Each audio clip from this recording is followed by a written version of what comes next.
This is Malolos, Bulacan. It houses several ancestral structures and landmarks. Structures and landmarks that live through Philippine history. Some of these structures are the ancestral houses that lie around the city of Malolos. For today, I'm going to talk about these houses, what I dub the silent witnesses, because they've been through Philippine history. But are they actually capable of telling you about it? Perhaps, perhaps not. I am Cody Bautista, and I'm here to show you three particular houses that have lived through history.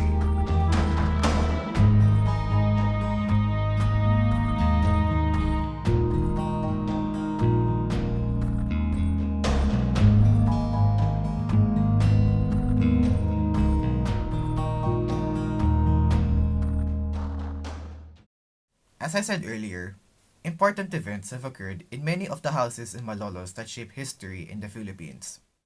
One house I visited is the Witangkoy house. So, what happened in this house? To start off, the house was built in 1914 by Paulito Santos and Alberto Witangkoy.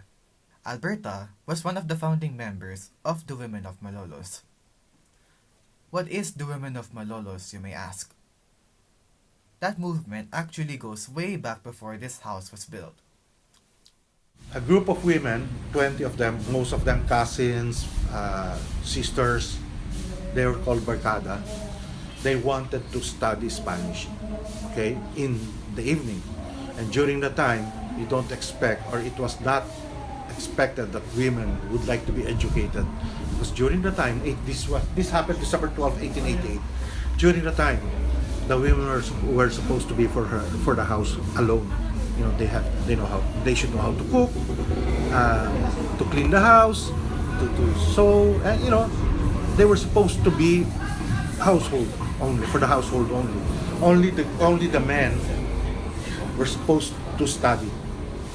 Okay, remember during the time, during the Spanish regime or the Spanish regime in the Philippines, they didn't want us to be educated. The 20 women sought permission from Governor General Wheeler to allow them to open a night school to study Spanish. Their efforts were commended by Dr. Jose Rizal in his letter to the women of Malolos. While this was not the actual site where the women of Malolos was established, this house was instead the meeting place of the women of Malolos. The house also houses some memorabilia. For example, the letter to Governor General Wheeler from Alberta is kept in the house, along with portraits of 15 of the 20 identified women of Malolos.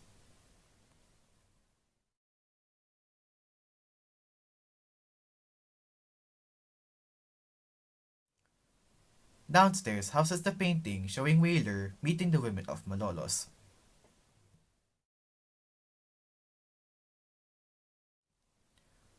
To live that legacy, the Women of Malolos Foundation Incorporated was formed.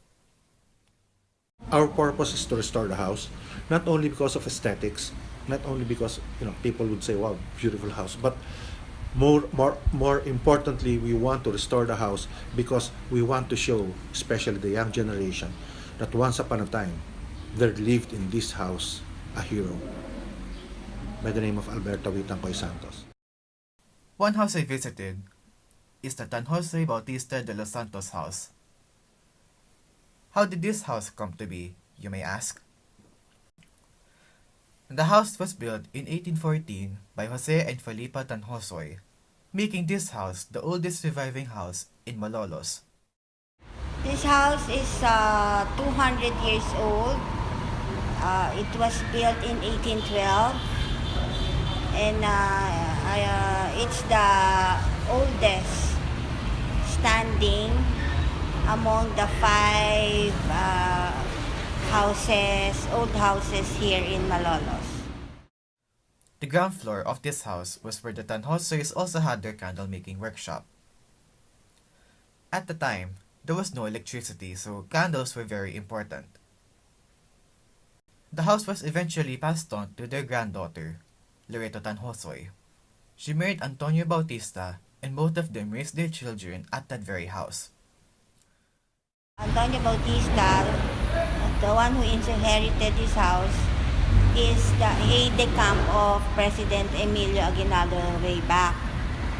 So they say when they were composing or discussing the Constitution, he was here, he stayed here for a couple of days and then composing the Constitution, the Malolos Constitution.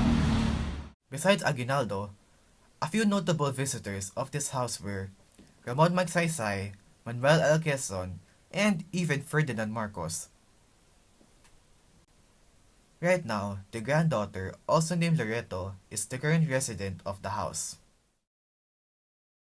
I've been telling my son, since there's only the two of us here, that I just hope and I just pray that he will take care of this house for this house has been so much meaning to us.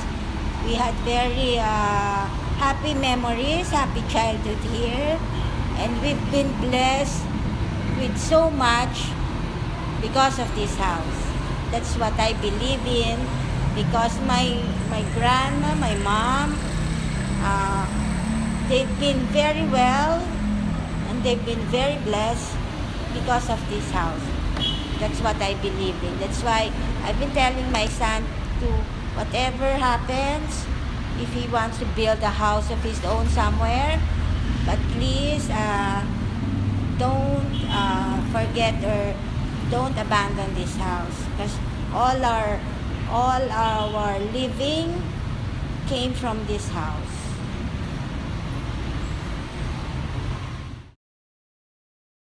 Another house I visited is the Santos Bautista house. This particular house was built by Rufino Santos in 1852. However, a fire broke out in 1877, destroying most of the house, and it was rebuilt years later. Rufino Santos later married Jose Bautista, a lawyer from Binondo. Their son, Antonio Bautista, became an aide-de-camp of Emilio Aguinaldo, and Aguinaldo used this house during the Malolos Republic for his Departamento de Fomento, also known as the Department of Interior. Besides Aguinaldo, the house has also been visited by Marcelo H. Del Pilar, Teodoro Sandico, and Jose Rizal, who worked together in this house to form the La Liga Filipina.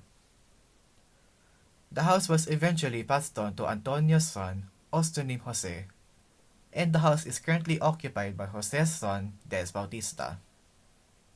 This house is also known to be popular amongst tourists and celebrities like Marian Rivera and Nora Honor. The house also now serves as a family residence and is used frequently to host parties and reunions by the descendants of Jose Bautista, including this. I hope the next generation kayo, no? Learn to appreciate the house in order to preserve it. Kasi you live far from here. But this is your property. Sa inyo ito. I built this for you eh. I hope you learn to preserve it. Saka yung aspect nito in history.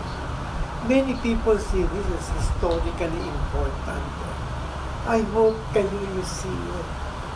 Kasi hindi pa kayo masyadong converted into the idea of the ancestral house.